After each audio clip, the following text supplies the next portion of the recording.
You ask Tiger to solve.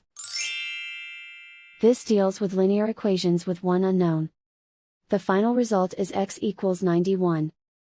Let's solve it step by step. Swap sides.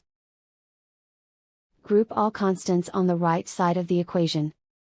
Subtract 29 from both sides. Simplify the arithmetic.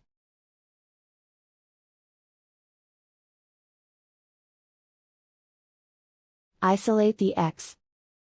Multiply both sides by 7.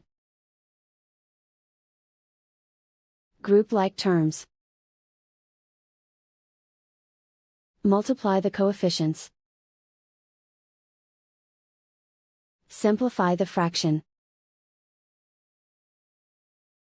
Simplify the arithmetic. And so the final result is x equals 91.